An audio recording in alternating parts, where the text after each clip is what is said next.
Muy buenos días, queridos hermanos, paz y bien para todos ustedes. Nos acercamos en este día para compartir la reflexión de la palabra. Nos ponemos en presencia de Dios en el nombre del Padre, del Hijo y del Espíritu Santo. Amén. Queridos hermanos, antes de comenzar, pidamos perdón por nuestras faltas. Señor, ten piedad. Cristo, ten piedad. Señor, ten piedad. Dios Padre Todopoderoso, tenga misericordia de nosotros, perdone nuestros pecados y nos lleve un día a la vida eterna. Amén. Aleluya. ¿Vas a tener envidia porque yo soy bueno? Aleluya. El Señor esté con ustedes. Anuncio del Evangelio de nuestro Señor Jesucristo según San Mateo. Para aquellos que quieran seguir la lectura, el Evangelio de hoy es Mateo 20, versículos del 1 al 16. En aquel tiempo dijo Jesús a sus discípulos esta parábola. El reino de los cielos se parece a un propietario que al amanecer salió a contratar jornaleros para su viña. Después de ajustarse con ellos en un denario por jornada, los mandó a la viña. Salió otra vez a media mañana, vio a otros que estaban en la plaza sin trabajo y les dijo, vayan también ustedes a mi viña y les pagaré lo debido. Ellos fueron. Salió de nuevo hacia mediodía y a media tarde e hizo lo mismo. Salió al caer la tarde y encontró a otros parados y les dijo, ¿cómo es que están aquí el día entero sin trabajar? Ellos le respondieron, nadie nos ha contratado. Él les dijo, vayan también ustedes a mi viña. Cuando oscureció, el dueño dijo al capataz, llama a los jornaleros y págales el jornal, empezando por los últimos y acabando por los primeros. Vinieron los del atardecer y recibieron un denario cada uno. Cuando llegaron los primeros pensaban que recibirían más, pero ellos también recibieron un denario cada uno. Entonces se pusieron a protestar contra el amo. Estos últimos han trabajado solo 1 hora y los has tratado igual que a nosotros, que hemos aguantado el peso del día y el bochorno.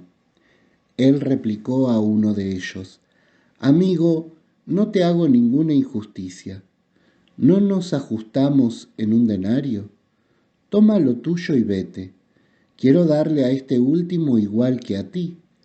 ¿Es que no tengo derecho para hacer lo que quiera en mis asuntos? ¿O vas a tener tú envidia porque yo soy bueno? Así, los últimos serán los primeros y los primeros serán los últimos. Palabra del Señor. Gloria a ti, Señor Jesús. El Evangelio que acabamos de escuchar tiene una riqueza y una profundidad que nos invita a la reflexión concienzuda y profunda. Tiene multiplicidad de lecturas, como todo en la palabra de Dios. Podríamos decir, humildemente hablando, que podríamos interpretar este texto desde dos perspectivas totalmente distintas. La primera de ellas es la perspectiva del mundo en el que vivimos. Nadie puede abstraerse absolutamente de la realidad en la que vive y de la cultura en la que vivimos. Somos sujetos históricamente determinados. Tenemos una cultura, una idiosincrasia que nos hace obrar y pensar en función de nuestros parámetros culturales. Desde esta perspectiva, podríamos pensar esta parábola como un acto de injusticia. A muchos les resuena y les produce un cierto malestar esta palabra. ¿Por qué? Porque desde una mentalidad del mundo, una mentalidad economicista, una mentalidad capitalista, una mentalidad tan como la vivimos todos los días, es realmente injusto que el que trabajó 1 hora reciba lo mismo que aquel que estuvo durante toda la jornada trabajando. Esto podría ser planteado como un acto totalmente injusto. Por eso genera ese malestar. Evidentemente que desde esta perspectiva del mundo, desde esta mirada economicista, no se está teniendo en cuenta más que el sentido de la producción, de cuánto produzco, tanto gano. Es una mirada funcional y es una mirada, por otro lado, egoísta, porque se reduce a la dimensión de lo que produzco para ganar. Tanto trabajé, tanto produje, tanto gané. Desde esta perspectiva, evidentemente, uno podría pensar, estos trabajadores se nota que todavía no estaban organizados en un gremio, porque si no hubieran surgido las protestas y probablemente hubieran tenido este arrendatario, este empleador, hubiera tenido un paro o alguna situación de protesta por la injusticia de lo que se estaba cometiendo allí. Sin embargo, esta perspectiva no es la perspectiva de Dios. Dios no se rige por los parámetros del mundo. Dios es absolutamente soberano y libre. Y esto es lo que está evidenciando. Dios se rige como norma, como regla, no por el sentido retributivo de las cosas, tanto hiciste, tanto mereces. Dios se rige por el amor, se rige por la caridad. Y esto es lo que viene a enseñarnos. Primero, que es absolutamente libre para actuar. Segundo, que su forma de pensar, su forma de actuar y de proceder no obedece a parámetros egoístas, ni utilitarios, ni economicistas, sino que su mentalidad es el amor. Por eso, desde esta perspectiva, podemos decir sin temor a equivocarnos que Dios no se ata a leyes y a rigorismos técnicos. Dios es libre y Dios obra conforme a lo que es. Dios es amor. Por eso, en esta parábola lo que intenta dejarnos en evidencia cómo Dios no se maneja con este sentido de justicia redistributiva, sino que la justicia en Dios es la caridad. Y por eso, al final de esta parábola, este arrendatario va a decir: ¿por qué tienes envidia de que yo obre el bien y dé conforme a lo que quiero dar? Esta es la pregunta. Frente a este sentido de caridad puede surgir el malestar. Este malestar tiene que ver con algo que también es tema central de esta palabra. Es la envidia. No sabemos disfrutar con el bien ajeno.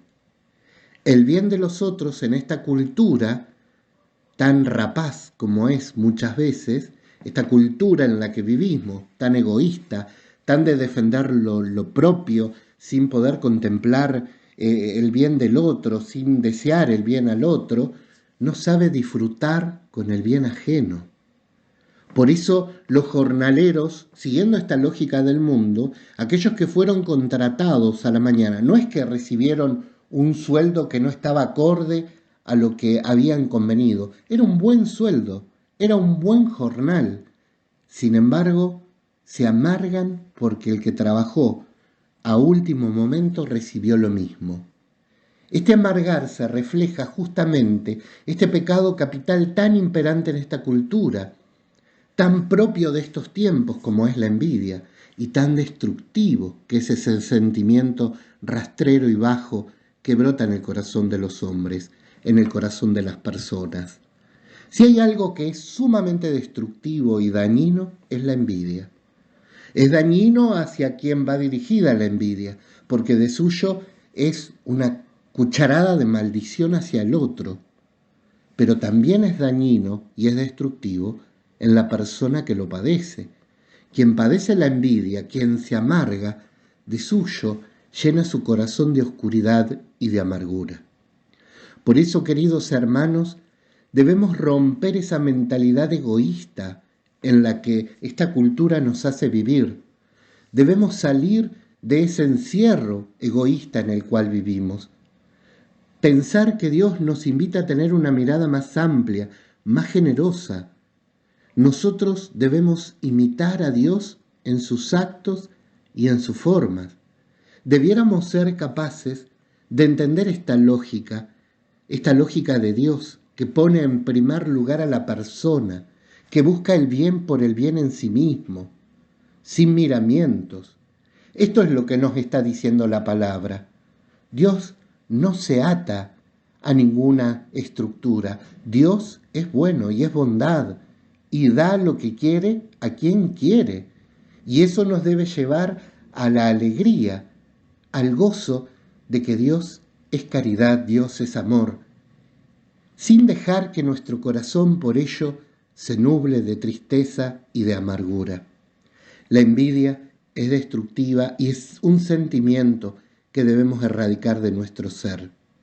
Queridos hermanos, estar atentos para que esta lógica del mundo no nos nuble la vista, para que podamos vencer estas emociones o estos sentimientos tan negativos como son la envidia, la falta de alegría por el bien ajeno, tan común en nuestros días. A todos ustedes, queridos hermanos, llegue la bendición en este día. Que el Dios de la vida, el Dios de la caridad, los abrace y los envuelva abundantemente. Como ministro los bendigo en el nombre del Padre, del Hijo y del Espíritu Santo. Amén.